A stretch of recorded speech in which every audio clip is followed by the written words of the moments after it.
Ayziyo dokladida Turkiyadagi josuslik restoranining ichilishi haqida to'xtalib mundoq dedi.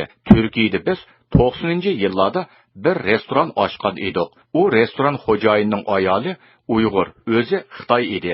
Guli asli Abnumrayonlik chorvachilik nazoratida o'ltirishlik, to'limi go'zal, kelishgan qiz edi.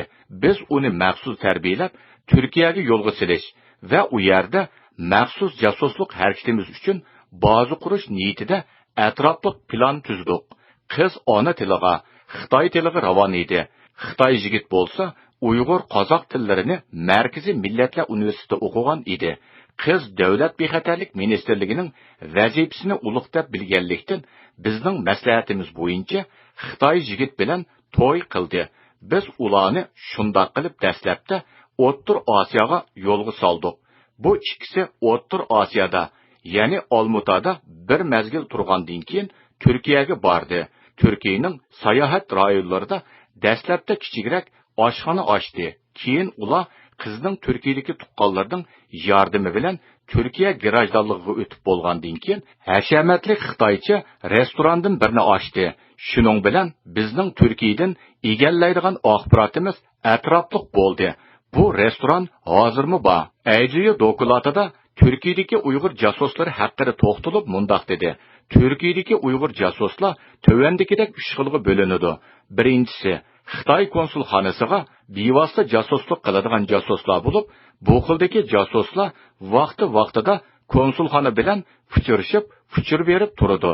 Ikkinchi xildagi jasuslar bular Uyg'ur avtonom rayonidagi bexatarlik tarmoqlariga, ya'ni viloyat va oblastlarga bevosita qaraydigan jasuslar bo'lib, ular internet va telefon orqali fuchur yo'llaydi.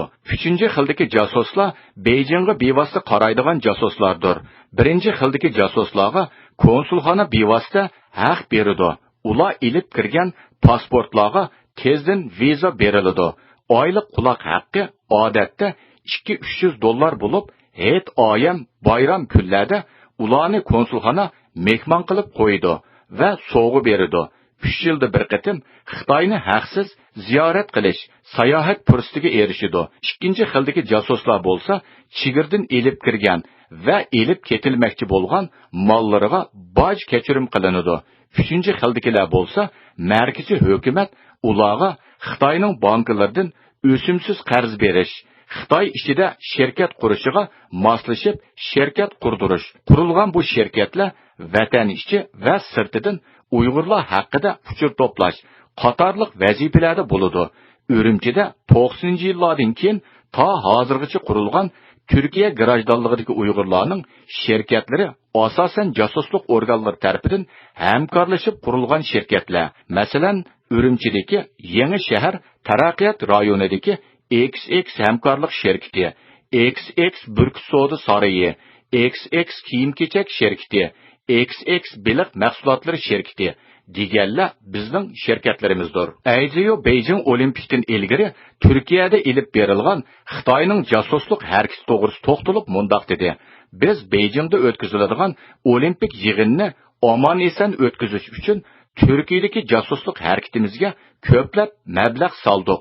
Turkiyadagi xatarlik deb qaralgan va Beijing Olimpikiga odam tashkillab buzg'unchilik qilish ehtimoli bor deb qaralgan ta'siri kuchli shaxslarning 24 soatlik harakatini kuzatish uchun Turkiya hukumatiga va Turkiyadagi barliq Uyg'ur jasuslariga uqtirish qilib, ular to'g'risida egallagan barliq uchurlarni bizga vaqtida yo'llashga buyurdik. Uyg'ur avtonom rayonlik davlat bexatarlik organlarining xodimlari Turkiyaga Xitoyning shirkat pasporti bilan vizasiz kirish sharoitidan foydalanib, Sapakoydagi XX quloqning uyida, Zaytun burnidagi Oqfuqi quloq XXlarning uylarida bemalol yetib qopib yurib, atrofliq to'plangan uchurlarni markazga yo'llab turdi. Bundan boshqa Turkiyadagi nopusliq Uyg'ur doktorlaridan XX apandilar Xitoy konsulxonasida, o'zlarining doktorxonalarida va hatto uylarda bo'lsin bizga kerakli uchurlarni berib turdi. Anqaradan bo'lsa, birinchi qo'lliq atrofliq sistemalik yozilgan XX xonimning va XX apandining yo'llagan uchurlarga Oprin o'qimay turolmaymiz. İstanbulning Yevropa bölükide o'ltirdigan XX apandim va XX xodimlarmi albatta maqtashga tegishlik Türkiyədəki quloqlarimiz deb qarayman.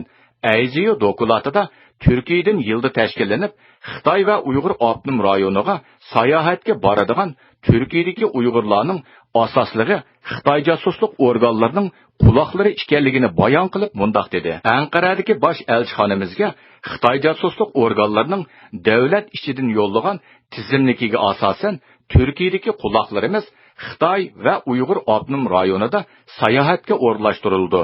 Sayohat jarayonida ular bilan josuslik organlarining xodimlari ayrim kunlarda suhbatda bo'ladi. Kashligi ularga alohida ziyofat berilib, aroq sharob quyilib, oxiri ularning hujursiga birdan Xitoy qizlari hamrohlik kirgizildi. Bu o'makning ichida hatto Sharq Turkistonning mustaqilligi uchun Afg'onistonda qo'ral tutgan XX apandilarmi bor. Ahırda ziyaretimizni qabul qilgan Türkiye'deki Dünya Uyghur Qurultayının muavir raisi Seyit Tümtürk efendim bu mesele hakkında to'xtalib mundoq dedi. İstanbul'daki Şarkı Türkistanlık teşkilatlarımız bilen kodda siz yukarıda degandek şundaq Uyghur milletiga, Uyghur halkıga, Uyghur teşkilatlarına cümlede Şarkı Türkistan milli hareketiga buzg'unchilik, to'sqinlik ve xiyonet elib chiqish uchun Xitoyning o'ynayotgan o'yinlarini buzish ve biz kuchimizni birlashtirish orqali Xitoyning bu yerdagi g'olchilikni bekor qilish uchun albatta bizning bir qism faoliyatlarimiz bundan keyin boshlaydi. Men bu haqda hozircha ishning jiddiyati ve ahamiyati sababi bilan shunchalik javob beralayman. Ama aldığımızdaki aylarda, aldığımızdaki günlerde bunu görürse bu programını Erkin Asya Radyosu için Yaponiya